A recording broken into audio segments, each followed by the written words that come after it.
இப்போ நம்ம லாஸ்ட் கிளாஸில் இந்த அரோமேட்டிக் எலக்ட்ரோபிலிக் சப்ஸ்டிடியூஷன் படிப்போம். அரோமேட்டிக் எலக்ட்ரோபிலிக் சப்ஸ்டிடியூஷன் ரியாக்ஷன், அதாவது பென்சீனில் நமக்கு அடிஷன் ரியாக்ஷனோ எலிமினேஷன் ரியாக்ஷனோ நடக்காது அப்படின்றத கரெக்டாக இதை நம்ம லாஸ்ட் கிளாஸில் பார்க்கணும். ஒரு பென்சீன், அந்த பென்சீனில் பை எலக்ட்ரான் டென்சிட்டி இருக்குது. இந்த பென்சீனில் addition reaction for example Br2 நம்ம ஆட் பண்ண முடியாது, பிகாஸ் லாஸ் ஆஃப் அரோமேட்டிசிட்டி. அதே மாதிரி எலிமினேஷன் அப்படிங்கிறது அதனுடைய ரிவர்ஸ் ப்ராசஸ் அப்படிங்கிறத பார்க்கணும். இது என்னது எலிமினேஷன் ரியாக்ஷன். ஸோ அடிஷன் ரியாக்ஷனோ எலிமினேஷன் ரியாக்ஷனோ பென்சீனில் பாசிபிள் இல்லை. அப்போ பென்சீனில் எது மட்டும் தான் பாசிபிள்? சப்ஸ்டிடியூஷன் ரியாக்ஷன் தான் பாசிபிள். அதுலேயும் எலக்ட்ரோபிலிக் சப்ஸ்டிடியூஷன் இருக்குது, நியூக்ளியோபிலிக் சப்ஸ்டிடியூஷன் இருக்குது. சரிங்களா? ஸோ இந்த பென்சீனில் அடிஷன் எலிமினேஷன் வந்து நமக்கு ஃபேவரபிள் கிடையாது. ஆனால் பென்சீனில் சப்ஸ்டிடியூஷன் ரியாக்ஷன் வந்து மோர் ஃபேவரபுளாக நடக்கும். அந்த சப்ஸ்டிடியூஷன் ரியாக்ஷனில் ரெண்டு கேட்டகரி இருக்குது. கவனி, ஒன்று electrophilic aromatic electrophilic substitution reaction, another one is aromatic nucleophilic substitution reaction. aromatic nucleophilic substitution reaction, இந்த ரெண்டு ரியாக்ஷனும் பென்சீன்ல வந்து பாசிபிள். நீங்க நல்ல கிளியர் கட்டா தெரிஞ்சுக்க வேண்டியது என்ன அப்படின்னா, பென்சீன் அப்படிங்கிறது ஆல்ரெடி எலக்ட்ரான் ரிச், ஆல்ரெடி வரக்கூடியது என்னது? எலக்ட்ரோஃபைல். எலக்ட்ரோஃபைல் என்னது? எலக்ட்ரான் டெபிசிட் இல்லையா? E plus ன்னு அர்த்தம் எலக்ட்ரோஃபைல். எலக்ட்ரோஃபைல் என்னது? Electron deficit. அப்போ ஒரு எலக்ட்ரான் ரிச் ஒரு எலக்ட்ரான் டெபிசிட் கூட ரியாக்ஷன்ல இன்வால்வ் ஆகும். ரெண்டாவது, ஒரு எலக்ட்ரான் ரிச் ஸ்பீசிஸ் இன்னொரு எலக்ட்ரான் ரிச் ஸ்பீசிஸ் கூட ரியாக்ஷன்ல இன்வால்வ் ஆக முடியாது. கரெக்டா இல்லையா? அப்போ பென்சீன் எப்படி இருக்கணும்? இந்த கேட்டகரியை பொறுத்த வரைக்கும் அரோமேட்டிக் எலக்ட்ரோபிலிக் சப்ஸ்டிடியூஷனை பொறுத்த வரைக்கும் பென்சீன் எலக்ட்ரான் ரிச், வரக்கூடியது எலக்ட்ரோஃபைல், ரியாக்ஷன் மோர் ஃபேவரபிளா நடக்கும். செகண்ட் கேட்டகரியான அரோமேட்டிக் நியூக்ளியோபிலிக் சப்ஸ்டிடியூஷன்ல பென்சீனும் எலக்ட்ரான் ரிச், வரக்கூடிய நியூக்ளியோஃபைல் எலக்ட்ரான் ரிச். இந்த நியூக்ளியோஃபைலை நம்மளால மாற்ற முடியாது, எலக்ட்ரோஃபைல் மாற்ற முடியாது. ஆனா எதை மாற்றலாம்? பென்சீனை மாற்றலாம், பென்சீனுடைய டெரிவேட்டிவ்ஸா மாற்றலாம்.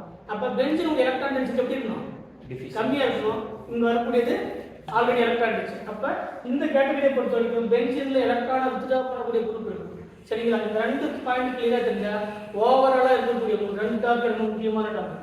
ஒன்று அரோமேட்டிக் எலக்ட்ரோபிலிக் சப்ஸ்டிடியூஷன், அடுத்தது அரோமேட்டிக் நியூக்ளியோபிலிக் சப்ஸ்டிடியூஷன். இந்த ரெண்டு கேட்டகரியுமே நான் டோட்டலாக இருக்கக்கூடிய ஆர்கானிக் யூனிட்ஸில் aldehyde, ketone, carboxylic acid, ester, amine, amide, அதே மாதிரி உங்களுக்கு ரிமைனிங் என்ன இருக்கு? ஆல்கஹால், ஃபீனால், ஈத்தர், இதில் வரக்கூடிய எல்லாத்தையும் ஒரே டாப்பிக்கில் நான் கம்ப்ளீட் பண்ணிடுவோம். சரிங்களா? நீங்கள் எல்லா யூனிட்டும் எடுத்து செக் பண்ணி பார்த்துக்கலாம். எல்லா யூனிட்லையுமே இந்த டாபிக் எல்லாமே இருக்குது. சரிங்களா? அதனால் அந்தந்த யூனிட் தனித்தனியாக நம்மளால் நடத்த முடியாது. ஒரே இடத்துல எல்லா யூனிட்டுக்கான கான்செப்டையும் ஒரே இடத்துல நடத்துவோம். அடுத்த யூனிட் வரும்போது இந்த டாப்பிக்கை நீங்கள் பார்த்தீங்கன்னா ஓரளவுக்கு. சரிங்களா? அதையும் நம்ம ஓவராலாக கமெண்ட் தான் நடத்துவோம். ஸோ இந்த ஃபர்ஸ்ட் நம்ம பார்க்கறதுனால இந்த அரோமேட்டிக் எலக்ட்ரோபிலிக் சப்ஸ்டிடியூஷனில் ஃபர்ஸ்ட் பார்க்கலாம். சரிங்களா? அப்போ பென்சீன் என்ன நடக்காது? அடிஷன் ரியாக்ஷன் எலிமினேஷன் ரியாக்ஷனோ நடக்காது. தம்பி கவனி, நீ அப்புறமா பார்க்கணும். அப்போ பென்சீன் ஒரு எலக்ட்ரான் ரிச், வரக்கூடியது எலக்ட்ரோஃபைல். கரெக்டா? வரக்கூடியது நல்லா தெரிஞ்சுக்கணும். பென்சீன் இருக்கக்கூடிய எலக்ட்ரான் ரிச்னு சொன்னா இது என்ன எலக்ட்ரான் ரிச்னா பை எலக்ட்ரான் ரிச். அதாவது கார்பனுக்கு கார்பன் இருக்கக்கூடிய பை பாண்ட் தான் எலக்ட்ரான் ரிச். கார்பன் கார்பன் எல்லாமே என்னது? இந்த பென்சீன்ல பிரசன்ட் இருக்கக்கூடிய 6 கார்பனும் சேம் டைப்பான கார்பன், 6 ஹைட்ரஜனும் சேம் டைப்பான ஹைட்ரஜன். அப்ப இந்த கார்பன் கார்பன் இருக்கக்கூடிய பை எலக்ட்ரான் டென்சிட்டி, இப்ப பை கார்பன் கார்பன் போட்டா என்னன்னா இந்த கார்பனுக்கும் கார்பனுக்கும் பை பாண்ட் இருக்கு சார். சரிங்களா? இது பை பாண்ட் அப்படிங்கிறது எலக்ட்ரான் ரிச் ஸ்பீசிஸ். எலக்ட்ரோஃபைல் அப்படிங்கிறது எலக்ட்ரான் டெபிசியன்ட். எலக்ட்ரோஃபைல் அப்படிங்கிறது எலக்ட்ரான் டெபிசியன்ட். ஆல்ரெடி சொல்லியிருக்கிறேன், எப்பவுமே ஒரு எலக்ட்ரான் ரிச் ஸ்பீசிஸ் ஒரு எலக்ட்ரான் டெபிசியன்ட் கூட சேரும். எலக்ட்ரான் ரிச் கூட சேராது, எலக்ட்ரான் டெபிசியன்ட் கூட சேராது. அப்ப இதுல இருக்கக்கூடிய ஏதாவது ஒரு பை இங்க இருக்கக்கூடிய எலக்ட்ரான் டெபிசியன்ட் அப்ரோச் பண்ணும். கரெக்டா இல்லையா? அல்கீன்ல பார்க்கமா H+ எங்காடாகும், Cl- எங்காடாகும். ஃபர்ஸ்ட் என்ன அப்ரோச் பண்ணுது? ஒரு டபுள் பாண்ட் போய் ஒரு எலக்ட்ரோஃபைலை அப்ரோச் பண்ணுது. கரெக்டா இல்லையா? இப்போ ஃபர்ஸ்ட் ஸ்டெப்ல என்ன நடக்குது அப்படின்னா, இங்க இருக்கக்கூடிய ஒரு பை எலக்ட்ரான் டென்சிட்டி இங்க இருக்கக்கூடிய எலக்ட்ரோஃபைல் அப்ரோச் பண்ணுது. நீங்க எலக்ட்ரோஃபைல் இந்த பாண்ட் ஆட் பண்ணா எல்லாமே சேம் டைப்பான பாண்ட் இல்ல, எல்லாமே சேம் டைப்பான கார்பன், எல்லாமே சேம் டைப்பான ஹைட்ரஜன். அப்ப இந்த பாண்டை நீங்க பிரேக் பண்றீங்க அப்படின்னா இங்க எலக்ட்ரோஃபைல் ஆட் பண்ணலாம், இல்லனா இங்க எலக்ட்ரோஃபைல் ஆட் பண்ணலாம். ரெண்டு கேட்டகரி எது வேணா நீங்க ஆட் பண்ணலாம், ஒண்ணும் தப்பு இல்லையா? எல்லாமே சிமெட்ரிக்கல் கார்பன். இப்போ எலக்ட்ரோஃபைல் இங்க ஆட் பண்றதா வச்சுக்கோங்க. கரெக்ட்டா? அதாவது எலக்ட்ரோஃபைல் இங்க 3 வந்து இங்க. அப்ப இந்த பாண்ட் வந்து வேக்கன்ட் ஆயிடுச்சா? இப்போ இந்த டபுள் பாண்ட்ல வேகன்ட் குறையவே இல்லையா, அதோட வேலன்ஸ் குறையுது. கார்பன் எத்தனை வேலன்ஸ் இருக்கணும், 4 வேலன்ஸ் இருக்கணும். இப்போ இந்த கார்பனை பிரேக் பண்ணும்போது இதனுடைய வேலன்ஸ் ஒன்று கம்மியாக இருக்கும். இந்த பாசிட்டிவ் சார்ஜ் தான் அதுக்கு நியரஸ்ட் இருக்கக்கூடிய கார்பன்ல இப்படி இருக்கலாம். இப்போ இது ஆல்ரெடி ஒரு ஹைட்ரஜன் இருக்கிறதா இருக்குமா, ஏன்னா பென்சில் என்ன இருக்கு ஆல்ரெடி சி 6 கார்பன் 6 ஹைட்ரஜன் இப்படி எழுதலாம். ஆர் இதை இப்படி எழுதலாம், ரெண்டுமே தப்பு இல்லை சரிங்களா சார். இங்க பாசிட்டிவ் சார்ஜ் இருக்கு, அப்போ எலக்ட்ரோஃபைல் இருக்கு, அந்த எலக்ட்ரான் இ இங்க இருக்கும் சரிங்களா. இப்போ பாருங்க கார்பனுக்கு 1 2 இதுல ஆல்ரெடி ஒரு ஹைட்ரஜன் இருக்கும், இதுல ஆல்ரெடி ஒரு ஹைட்ரஜன் இருக்கும் கரெக்டா இல்லையா. இப்போ இதுலயும் ஆல்ரெடி ஒரு ஹைட்ரஜன் இருக்கும். கார்பனுக்கு வேலன்ஸ் 4 1 2 3 ஒரு வேலன்ஸ் கம்மியா இருக்கு, அதான் பிளஸ். இந்த கார்பன் பார்த்தீங்கன்னா 1 2 3 4 நாலுமே கம்ப்ளீட்டா இருக்கு, அதனால தான் அந்த பாசிட்டிவ் சார்ஜ். அப்ப வரக்கூடிய எலக்ட்ரோஃபைல் இந்த கார்பன் வந்தா நியரஸ்டா இருக்கக்கூடிய நெய்பரிங் கார்பன்ல பாசிட்டிவ் சார்ஜ் கிரியேட் ஆகும். இந்த ரெண்டு ஸ்ட்ரக்சர் சேமா இல்லையா, ரெண்டு ஸ்ட்ரக்சரும் சேம். இப்போ ஃபர்ஸ்ட் ஸ்டெப்ல ஒரு அரோமேட்டிக் காம்பவுண்ட் ஒரு நான் அரோமேட்டிக் மாதிரி தெரியுது கரெக்டா இல்லையா. இந்த கார்பன் எப்படி தெரியுது, அரோமேட்டிக் கேரக்டர் லாஸ் ஆகிற மாதிரி தெரியுதா. ஆனா இந்த ஸ்டெப் நடந்த உடனே இந்த மாதிரி ஒரு கார்போகேட்டையன் ஃபார்ம் ஆகும், இமிடியேட்டா H+ வந்து வெளியே போகும். எதுக்காக H+ வெளியே போகுதுன்னா ஆல்ரெடி லாஸ் ஆன அரோமேட்டிக் சிஸ்டம் திரும்ப அதோட அரோமேட்டிக் கேரக்டரை ரிட்டைன் பண்றதுக்காக இமிடியேட்டா இந்த ரெண்டு ஸ்ட்ரக்சர் ஏதாவது ஒரு ஸ்ட்ரக்சர்ல இந்த ஹைட்ரஜன் அந்த ப்ளஸ் சார்ஜ் எடுத்துட்டு இங்க இருக்கக்கூடிய ஹைட்ரஜன் இங்க இருக்கக்கூடிய பாசிட்டிவ் சார்ஜ் இந்த பாண்ட் வந்து இங்க ஷிஃப்ட் ஆயிடும். பாண்ட் வந்து என்ன ஆயிடும், ஷிஃப்ட் ஆயிடும். நமக்கு கிடைக்கக்கூடியது ஒரு எலக்ட்ரோஃபிலிக் சப்ஸ்டிடியூஷன் ரியாக்ஷனான இந்த E வந்து. இப்போ பாருங்க ஒரு பென்சீன் அதுல ஒரு எலக்ட்ரோஃபிலிக் சப்ஸ்டிடியூஷன். இந்த ரியாக்ஷன் பேர் என்னது, எலக்ட்ரோஃபிலிக் சப்ஸ்டிடியூஷன். இது அரோமேட்டிக் காம்பவுண்ட்ல நடக்கிறதுனால it is called the aromatic electrophilic substitution. இது சேம் தானே. இப்போ என்ன நடக்கும், இங்க இருக்கக்கூடிய ஹைட்ரஜன் இங்க இருக்கக்கூடிய பாசிட்டிவ் சார்ஜ் எடுத்து வெளியே போயிடும். அப்புறம் இந்த பாண்ட் வந்து என்ன ஷிஃப்ட் ஆயிட்டு நமக்கு கிடைக்கும். அப்ப இந்த இடத்துல எலக்ட்ரோஃபைல் ரெண்டு ஒன்று தானே. ஏன்னா பென்சில் எந்த இடத்துல பிரசன்ட் ஆனாலும் எலக்ட்ரோஃபைல் எல்லாமே சேம் டைப்பான கார்பன் சேம் டைப்பான ஹைட்ரஜன். ஸோ எந்த இடத்துல வேணாலும் இந்த எலக்ட்ரோஃபைல் ஆகும். நமக்கு பார்க்கறதுக்கு ஃபர்ஸ்ட் ஸ்டெப்ல ஒரு பென்சீன் அதனுடைய அரோமேட்டிக் கேரக்டரான 6π எலக்ட்ரானை வந்து லாஸ் ஆகிற மாதிரி தெரிஞ்சாலும் இமிடியேட்டா என்ன பண்ணும், ஹைட்ரஜன் ஒரு பாசிட்டிவ் சார்ஜ் எடுத்து வெளியே போயிட்டு ரிமூவல் ஆஃப் ஹைட்ரஜன் H+ வந்து வெளியே போயிட்டு நமக்கு என்ன ஃபார்ம் ஆகும், ஒரு எலக்ட்ரோஃபைல் உடைய சப்ஸ்டிடியூஷன் நடக்கும் சரிங்களா. இதுல ஃபர்ஸ்ட் ஸ்டெப் நீங்க தெரிஞ்சு பண்ணி key point first step number 1. அத ஃபர்ஸ்ட் கீ பாயிண்ட் என்னன்னா benzene undergoes electrophilic substitution. Electrophilic நமக்கு என்ன ஃபார்ம் ஆகுது, ஃபர்ஸ்ட் எலக்ட்ரோஃபைல் அட்டாக்கா இதானே ஃபர்ஸ்ட் ஸ்டெப். என்னது electrophile attack on carbon carbon pi கரெக்ட்டா, கார்பன் கார்பன் பைப் தான் ஃபர்ஸ்ட் ஸ்டெப். ரெண்டாவது ஸ்டெப் என்னது, என்ன ஃபார்ம் ஆயிருக்கு, ஒரு கார்போகேட்டையனா. கார்பனுக்கு மேல பாசிட்டிவ் சார்ஜ் வந்து என்னது கார்போகேட்டையன். இப்போ இந்த கார்போகேட்டையன்ல ஃபர்தரா என்ன ஆகும், ரெசோனன்ஸ்ல வந்து பார்ட்டிசிபேட் பண்ணும். ரெசோனன்ஸ் அப்படினா என்ன அர்த்தம், double bond single bond positive, double bond single bond negative, double bond single bond reactant orbital, double bond single bond lone pair, இந்த மாதிரி இருக்கக்கூடிய கண்டிஷன் தான் ரெசோனன்ஸுக்கான கண்டிஷன் சரிங்களா. அப்ப இந்த பாண்ட் இங்க ஷிஃப்ட் ஆகும், இங்க பாசிட்டிவ் சார்ஜ் ஃபார்ம் ஆகும். திரும்ப இந்த பாண்ட் இங்க ஷிஃப்ட் ஆகும், இங்க பாசிட்டிவ் சார்ஜ் ஃபார்ம் ஆகும் கரெக்ட்டா இல்லையா. இந்த மாதிரி கண்டினியூவா நடந்து நம்ம திரும்ப போடலாம். இந்த காம்பவுண்டுக்கு பேரு கார்போகேட்டையன். கார்போகேட்டையன் இது ரியாக்டன்ட், இது ப்ராடக்ட் கரெக்ட்டா. இது ரியாக்டன்ட், இது என்னது ப்ராடக்ட். சென்டர்ல ஃபார்ம் ஆகுது கார்போகேட்டையன் அப்படிங்கிறது இன்டர்மீடியேட். கார்போகேட்டையன் அப்படிங்கிறது இப்போ நமக்கு ஒரு பொருள் இருக்கு, நம்ம சேல் பண்றோம், வாங்கக்கூடிய ஆட்களுக்கு நமக்கு சென்ட்ரல் ஒருத்தர் இடைத்தரகர் இருப்பார் கரெக்டா இல்லையா. அவருக்கு பேர் என்னது இன்டர்மீடியேட். இங்க அதே மாதிரி தான் இது ரியாக்டன்ட், இது ப்ராடக்ட், பட் இது வந்து என்னது இது இன்டர்மீடியேட். இன்டர்மீடியேட் அப்படிங்கிறது highly unstable species. Highly unstable species. இந்த இன்டர்மீடியேட் பேர் என்ன அப்படின்னு பார்த்தீங்கன்னா கார்போகேட்டையன் இன்டர்மீடியேட் சொல்றாங்க. இது பேர் என்னது கார்போகேட்டையன் இன்டர்மீடியேட். இன்டர்மீடியேட் சொன்னாலே ஹைலி அன்ஸ்டேபிள். Highly unstable. அப்ப எது ஸ்டெபிலிட்டி கம்மியா இருக்கும், ரியாக்டிவிட்டி எப்படி இருக்கும், எப்பவுமே ஆல்ரெடி ஸ்டேபிள், ரியாக்டிவிட்டி இன்வெர்ஸ்ல ரிலேஷனா. அப்ப அன்ஸ்டேபிள் அப்படின்னு சொன்னா அது ஸ்டேபிளா மார்க் என்ன பண்ணும், உடனே ட்ரை பண்ணுமா பண்ணாதா. ஒரு ஸ்டேபிளான இருக்கக்கூடிய காம்பவுண்ட் தான் அன்ஸ்டேபிளா மார்க் ட்ரை பண்ணாது, ரியாக்டிவிட்டி கம்மி. ஒரு அன்ஸ்டேபிள் ஸ்பீசிஸ் என்ன மாறும், ஸ்டேபிளா மாறினா இமிடியேட்டா ரியாக்டிவிட்டில இன்வால்வ் ஆகும். அப்ப all the intermediates are highly unstable, they are easily reactive or highly reactive. highly இப்போ நம்ம இன்டர்மீடியேட் வரக்கூடிய ஆர்கானிக் கெமிஸ்ட்ரியில கார்போகேட்டையன் ஒரு இன்டர்மீடியேட், கார்பேனியன் கார்பனுக்கு மேல நெகட்டிவ் சார்ஜ், அது என்னது intermediate.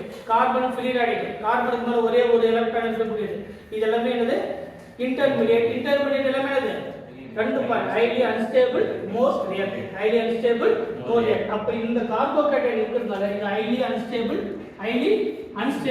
Reactivity highly reactive, highly. அதனால தான் உடனே என்ன பண்ணுதுன்னா இங்க இருக்கக்கூடிய ஹைட்ரஜன், இங்க இருக்கக்கூடிய பிளஸ் சார்ஜ் எடுத்து வெளியே போயிட்டு ஒரு ப்ராடக்ட் வந்து நமக்கு காணும். சரிங்களா? அப்ப இந்த கார்போகேட்டைன் இன்டர்மீடியட். இந்த கார்போகேட்டைனுக்கு நிறைய நேம் இருக்கு. சரிங்களா? ஒவ்வொரு புக்ல நீங்க அடுத்தடுத்த லெவல் படிச்சுட்டே போனீங்கன்னா ஒவ்வொருக்கும் ஒரு பேர் இருக்கு. இது கார்போகேட்டைன் சொல்லலாம், அல்லது அலீனியம் அயான் சொல்லலாம். அலீனியம்னா என்ன அர்த்தம்? பென்சின் பேர் என்னது? அலீனம்.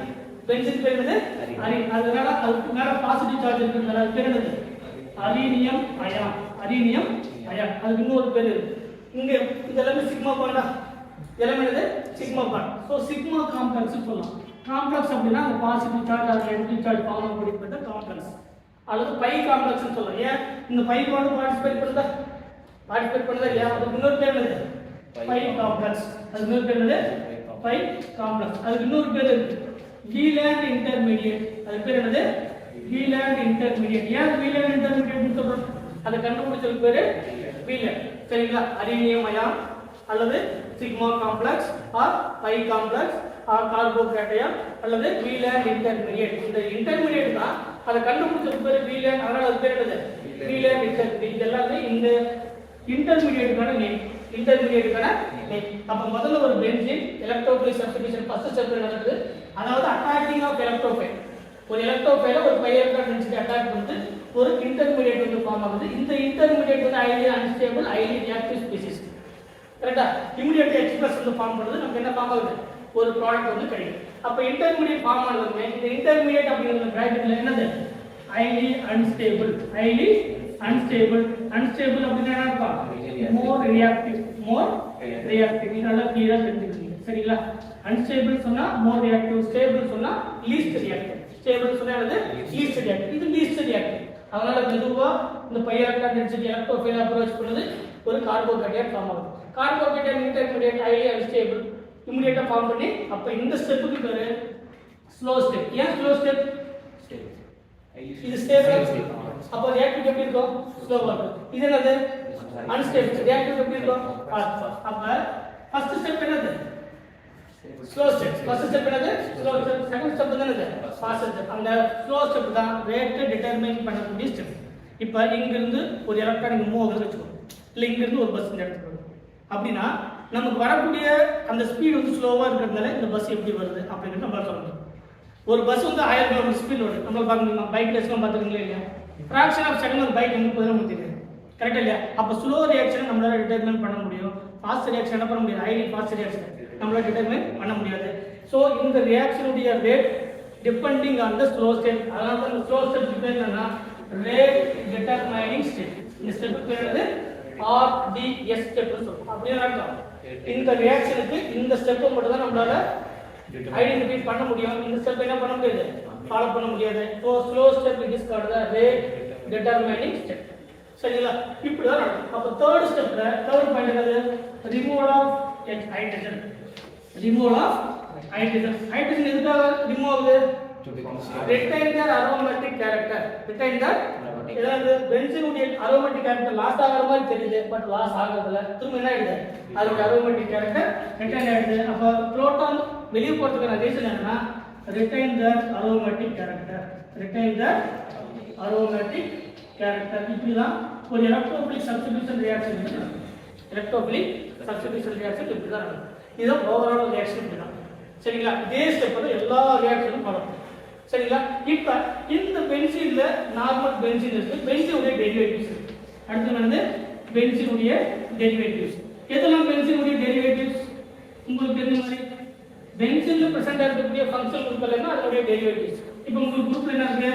ஹாலோ ஆல்கேன் இருக்கா? குளோரின். இது ஹாலோ அரீனா. ஹாலோ இது பென்சீனுடைய டெரிவேட்டிவ்ஸா? அடுத்து என்ன ஃபீனால் இருக்கா? Alcohol, phenol, ether, carboxylic acid and ester. கரெக்ட்டா இல்லையா? இதெல்லாம் என்னது? பென்சீனுடைய டெரிவேட்டிவ். அடுத்த யூனிட்ல போனீங்கன்னா அமைடு இருக்கா? அதாவது ஆல்டிகைட். பென்சீனுடைய டெரிவேட்டிவ் ஆல்டிகைட் இருக்கு. அதே மாதிரி பென்சீனுடைய டெரிவேட்டிவ்ஸான ketone, C double bond O CH3 ketone இருக்கு.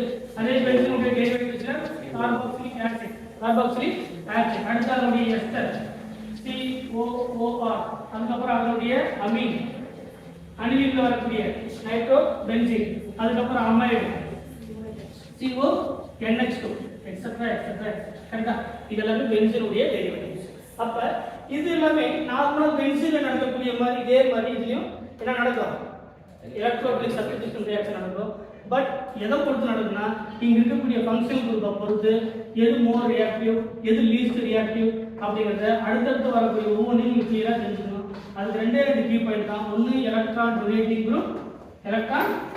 குரூப் இன்னொன்னு எலக்ட்ரான் வித்ட்ராயிங் குரூப். இந்த கேஸுக்கு ரெண்டு கேட்டகரி தான்.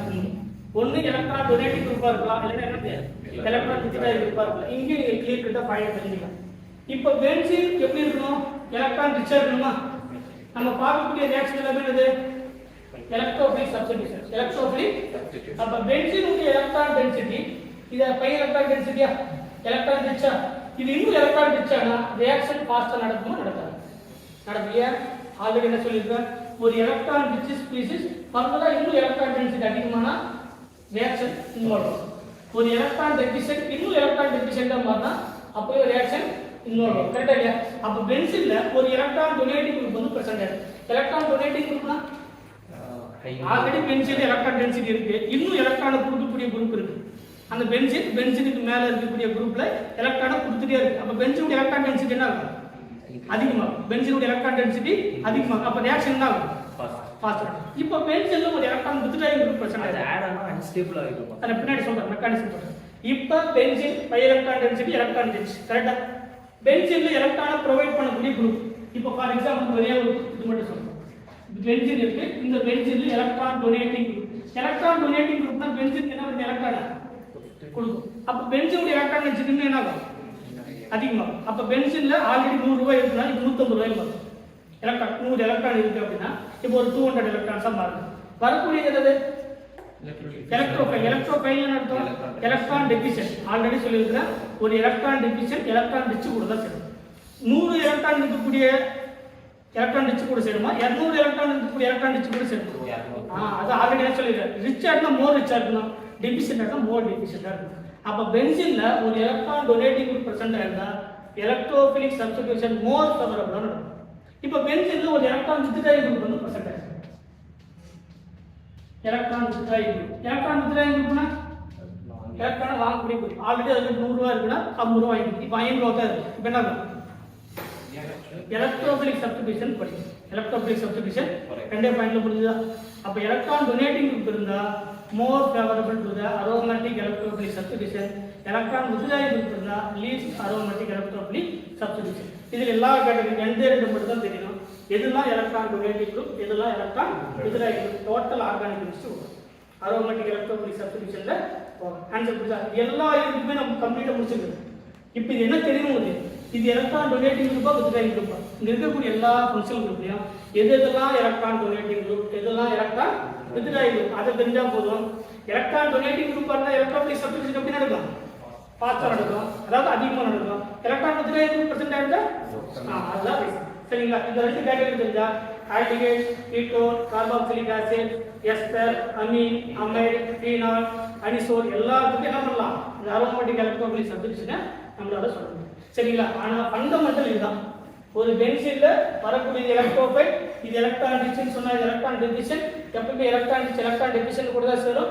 அப்ப ஃபார்ம் ஆகக்கூடிய ஒரு கார்போகேட்டியன் இன்டர்மீடியேட் அதுக்கு பேர் சிக்மா காம்ப்ளெக்ஸ், பை காம்ப்ளெக்ஸ், பியூட்டான் intermediate or arenium ion intermediate or arenium ion. இது பேர் எல்லாமே intermediate are highly unstable more reactive. அப்ப இமிடியேட் என்ன பண்ணோம் லாஸ் ஆஃப் புரோட்டானை லாஸ் பண்ணி ரிட்டைன் தி அரோமேட்டிக் கேரக்டர். அப்ப பென்சீனா இருந்தது ஒரு எலக்ட்ரோஃபைல் சப்ஸ்டிடியூட் ஆகுது. இட் இஸ் கால்ட் தி அரோமேட்டிக்ல நடக்கிறதால அரோமேட்டிக் எலக்ட்ரோஃபிலிக் சப்ஸ்டிடியூஷன் தெரியுது. அந்த ப்ராடக்ட் பேர் என்னது எலக்ட்ரோஃபிலிக் சப்ஸ்டிடியூட். வரக்கூடிய ப்ராடக்ட் எது வேணாலும் இருக்கலாம், இது எல்லாத்துல எது வேணாலும் இருக்கலாம். இது ஜெனரல் மெக்கானிசம். இப்போ எலக்ட்ரோஃபைல் அப்படிங்கிறது என்ன பிராண்ட் தனித்தனியா பார்க்கணும். சரிங்களா? அதுக்கு தான் ஒவ்வொரு கேட்டகரி எலக்ட்ரோஃபைல்னு முதல்ல என்ன தெரிஞ்சுக்கணும் ஒரு கேட்டியான் அதுக்கு மேல என்ன ப்ளஸ் சார்ஜ் இருக்கோ அது பேர் எலக்ட்ரோஃபைல். அப்ப இது எத்தனை எலக்ட்ரோஃபைல் இருந்தாலும் சரி அது எல்லாமே என்னது எலக்ட்ரான் டெபிசிட். எலக்ட்ரோஃபைல் சொன்னா எலக்ட்ரான் டெபிசிட், நியூக்ளியோஃபைல் சொன்னா எலக்ட்ரான் ரிச். இதுதான் ஃபண்டமெண்டலா இருக்கு. அப்ப இந்த எலக்ட்ரோஃபைல்ல என்னென்ன இருக்கு எதெல்லாம் எலக்ட்ரான் டொனேட்டிங், எதெல்லாம் எலக்ட்ரான் கொடுத்துட்டாங்க, அவ்வளோதான். நீங்கள் அடுத்தடுத்து ஸ்டெப் பார்த்தீங்கன்னா உங்களுக்கு விஷயம்